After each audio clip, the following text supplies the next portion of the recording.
Halo, apa kabar? Oke, sebelumnya mau nanya, kapan sih terakhir kali kalian beli baju?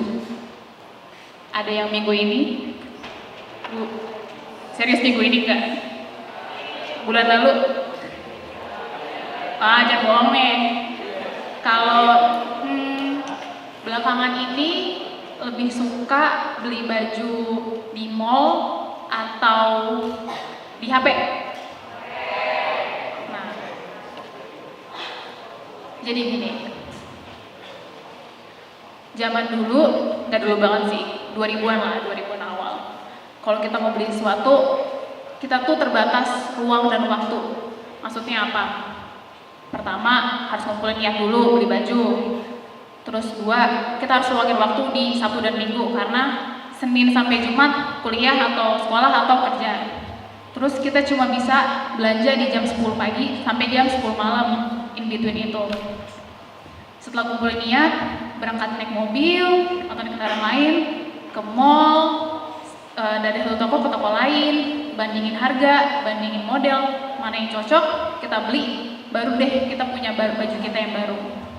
Nah sekarang nggak ada batasan ruang dan waktu, kita bisa beli baju di mana aja, kapan aja. Lagi di mobil, lagi di jalan, lagi di kelas bosen, scrolling e-commerce, beli siangnya udah sampai. Benar nggak? Nah,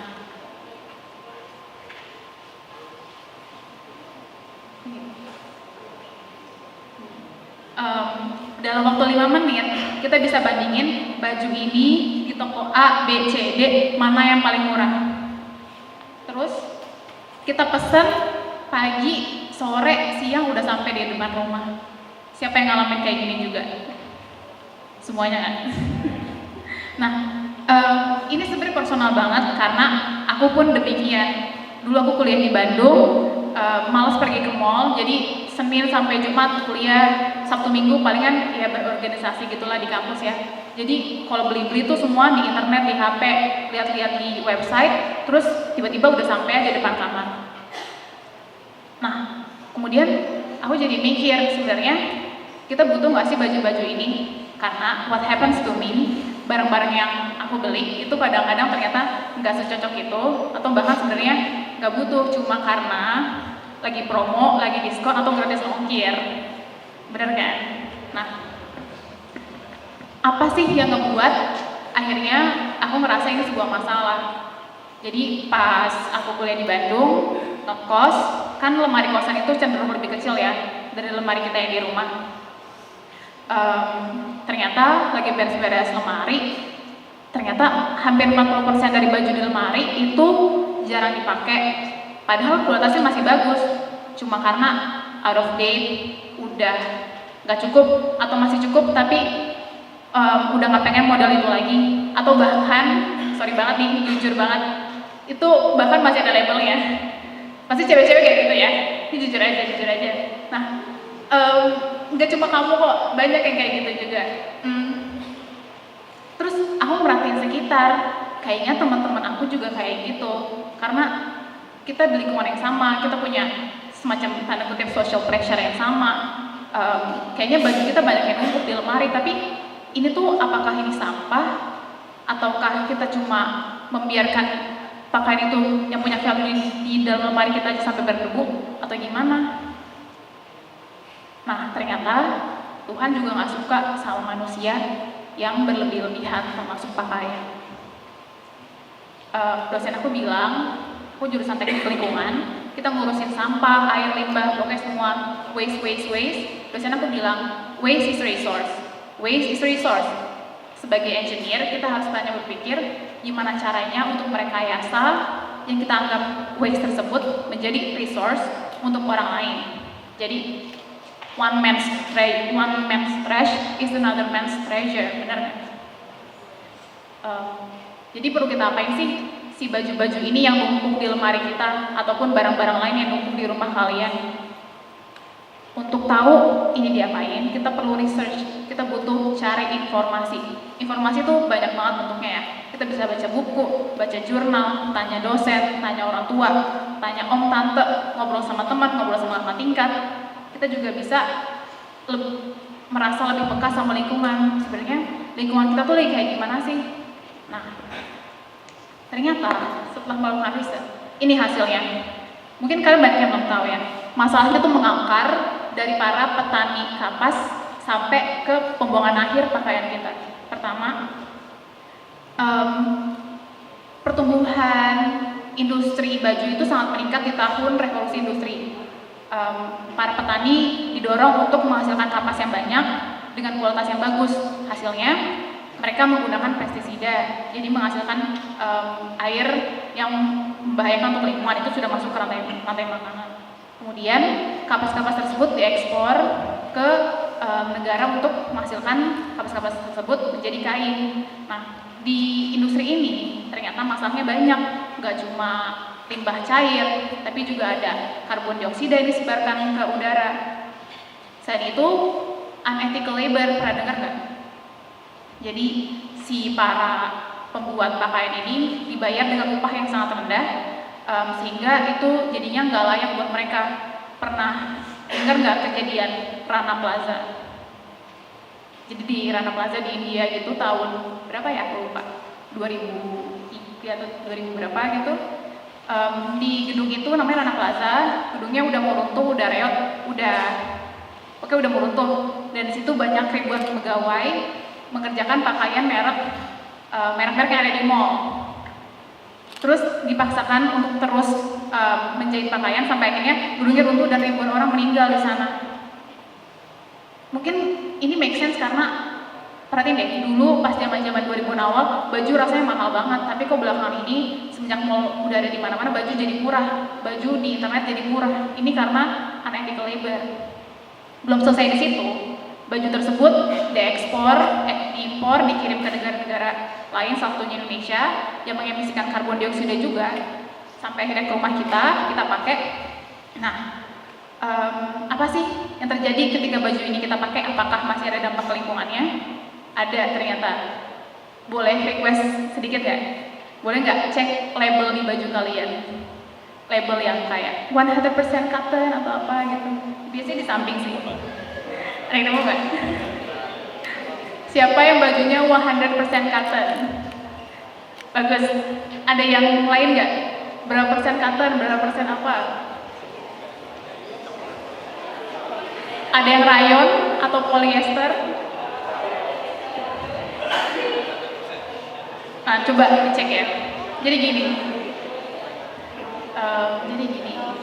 baju zaman sekarang itu murah, 100 ribuan udah bisa kita dapat yang modelnya bagus, modelnya in lah. Kenapa? Karena cotton, kapasnya dicampur dengan plastik. Ada namanya polyester atau rayon. Kenapa baju bisa harganya cuma 30.000? Kenapa baju bisa harganya cuma 100.000? Karena dicampur plastik. Akibatnya apa? Jadi cotton-cotton itu terikat dengan plastik-plastik menjadi serat baju yang sangat nempel kayak gini. Kemudian ketika kita cuci baju kita di mesin cuci, dia melepaskan microfiber di air cucian kita. Jadi sebenarnya sama aja kayak, pasti kalian tahu deh, isu plastik yang microplastik di air laut gimana. It's the same thing with our clothes. Karena baju kita juga menghasilkan microfiber dari plastik yang sudah masuk ke ekosistem di lingkungan, gitu. Terus, nah setelah itu apa sih yang terjadi sama baju kita? Baju yang tadinya kita pakai buat pergi, terus dipakai baju tidur, terus dijadiin lap, terus tahu nggak kemana? Ada yang tahu? Baju itu ternyata dibuang barengan ke TPA bareng sama makanan kita. Sedih banget nggak? Aduh sedih banget sih. Baju kita yang jelek ini digabungin sama makanan, padahal dia berserat gini, nggak bisa biodegradable. Ini beneran ya. Aku nanya ke dosen aku, Bu, pengelolaan limbah tekstil di Indonesia kayak gimana sih? Ternyata belum ada peraturannya, belum ada pengelolaannya. Bahkan aku nanya ke perusahaan pengolahan sampah yang menurut aku udah startup gitu, udah bagus banget, ternyata dia dibakar juga. Jadi dia bilang jangan kasih ke kita. Nah, melihat masalah ini yang belum ada solusinya, mendorong aku untuk make an impact about this information. Ternyata ini solusinya. Pertama, untuk mengurangi limbah tekstil, use what you have. Gunain baju-baju yang ada di lemari kalian. Kalau udah bosen, mungkin bisa pinjem-pinjeman sama kakak, adik, bapak, ibu, nenek kalau misalnya bagus. Atau swap, tukar-tukeran sama temen. Lu punya baju apa? Tukeran dong sama baju gue yang ini. Gue udah gak suka nih model ini. Atau bisa juga thrifting, beli baju bekas, dan kemudian buat baju. Dan yang terakhir banget, yang harus sedikit itu adalah beli baju baru. Melihat solusi ini, akhirnya berbekal ide tadi dengan segitiga yang tadi, dan riset, dan mengumpulkan teman-teman nih yang kira-kira punya satu visi sama ide yang aku punya, akhirnya kita memutuskan untuk mencoba menyelesaikan masalah yang ada di lingkungan. Ada dua, yaitu limbah tekstil, satu dengan cara thrifting, dan yang kedua education. Kenapa education tiba-tiba? Well, education ini sebenarnya alasannya personal banget buat aku. Pertama, aku merasa education adalah hak untuk setiap orang, dan ternyata ini stated di Undang-Undang Dasar kita pasal 28. Terus ternyata ini juga masalah utama di Indonesia yang kendala itu banyak banget. We are trying to make a business model yang bisa menghubungkan masalah limbah tekstil. Kalian beramal dengan baju bekas kalian yang masih bagus di lemari, kemudian didonasiin ke aku. Setelah itu kita jual lagi, dan hasil keuntungannya 100% untuk pendidikan. Jadi it's a closed loop system. We call us Sadari Sedari namanya. Sadari saat ini kita pengen masyarakat peduli sama masalah yang sangat dekat sama mereka. Mereka pakai tiap hari, tapi terasa sangat jauh karena belum ada orang yang membahas tentang masalah limbah tekstil. Apa yang kita lakukan dengan baju-baju ini? Well, di lemari kalian pasti ada 3 jenis baju. Pertama, yang masih bagus, bahkan masih ada tag-nya, tapi udah jarang dipakai karena modelnya udah gak cocok. Benar? Nah, itu kita jual di offline dan online. Ini marketnya untuk market ABC.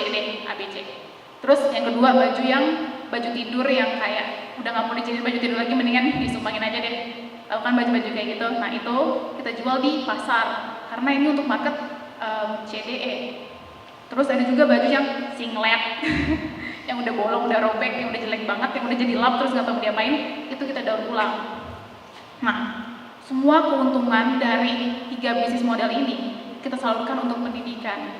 Jadi intinya pesan yang ingin disampaikan adalah teman-teman bisa beramal dengan baju, bukan cuma dengan uang.